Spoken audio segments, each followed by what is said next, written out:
Assalamualaikum warahmatullahi wabarakatuh. Perkenalkan, nama saya Farazini Ufaira dari Prodi D3 Keperawatan kelas B.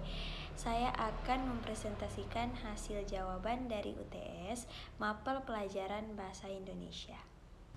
Soal pertama, sebutkan dan jelaskan kedudukan dan fungsi bahasa Indonesia serta berikan contohnya. Kedudukan bahasa Indonesia, bahasa nasional sebagai lambang identitas nasional dan alat pemersatu bangsa. Contoh, bahasa Indonesia digunakan dalam upacara kenegaraan dan sebagai bahasa resmi di berbagai wilayah Indonesia. Bahasa negara, bahasa Indonesia sebagai bahasa resmi negara. Contoh penggunaan bahasa Indonesia dalam dokumen-dokumen pemerintah dan undang-undang. Alat komunikasi antar warga digunakan untuk berkomunikasi antara suku bangsa yang berbeda. Contoh, orang Jawa dan orang Batak menggunakan bahasa Indonesia untuk saling memahami. Alat pengembangan kebudayaan nasional. Bahasa Indonesia digunakan untuk mengembangkan seni, budaya, dan ilmu pengetahuan. Contoh, buku, artikel ilmiah, dan karya seni di Indonesia. Soal kedua, jelaskan pengertian ragam bahasa Indonesia dan berikan masing-masing contohnya. Ragam bahasa Indonesia adalah variasi penggunaan bahasa berdasarkan situasi, tempat, dan tujuan komunikasi. Jenis-jenis ragam bahasa yang pertama ada formal, digunakan dalam situasi resmi seperti rapat, dokumen hukum, atau surat resmi. Contoh, kami mengundang bapak atau ibu untuk hadir dalam rapat yang akan dilaksanakan pada hari Senin. Ragam bahasa informal digunakan dalam situasi sehari-hari yang santai.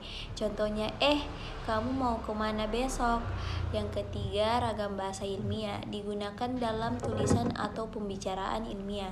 Contoh, fotosintesis adalah proses tumbuhan mengubah cahaya matahari menjadi energi. Ragam bahasa jurnalistik digunakan dalam media massa seperti surat kabar atau berita. Contoh, pemerintah meluncurkan program baru untuk meningkatkan kesejahteraan masyarakat.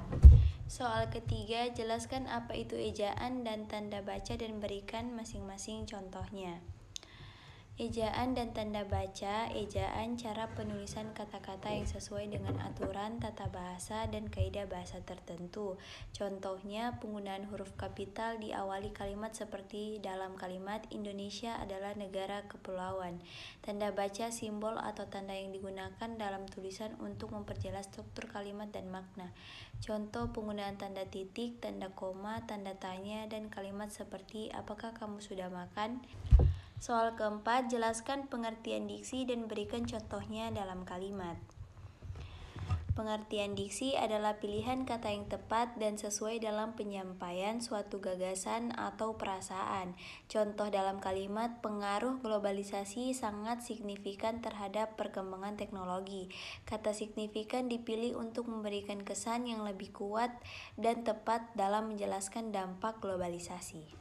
Soal kelima, berikan contoh seperti apa itu kalimat efektif dan jelaskan pengertiannya. Pengertiannya, kalimat efektif adalah kalimat yang mudah dipahami oleh pembaca atau pendengar karena jelas, logis, dan tidak ambigu. Kalimat efektif memiliki struktur yang baik dan menghindari kata-kata yang berlebihan atau tidak perlu. Contoh, siswa-siswi sedang membaca buku di perpustakaan. Kalimat ini jelas dan langsung pada tujuannya, berbeda dengan para siswa-siswi sedang melakukan aktivitas membaca buku di tempat perpustakaan. Soal keenam, jelaskan pengertian paragraf dan jelaskan pula pengertian paragraf deskripsi, eksposisi, narasi, argumentasi, dan persuasi. Pengertian paragraf adalah sekumpulan kalimat yang mengembangkan suatu ide pokok. Setiap paragraf memiliki ide utama dan kalimat pendukung. Paragraf deskripsi menggambarkan objek atau situasi dengan jelas sehingga pembaca dapat membayangkan dengan detail. Paragraf eksposisi memberikan informasi atau penjelasan tentang suatu topik.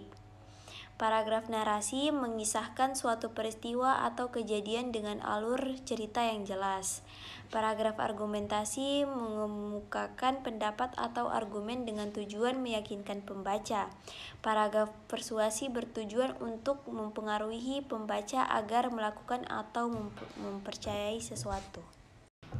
Sekian hasil presentasi jawaban dari soal UTS mata pelajaran Bahasa Indonesia. Saya akhiri. Wassalamualaikum warahmatullahi wabarakatuh.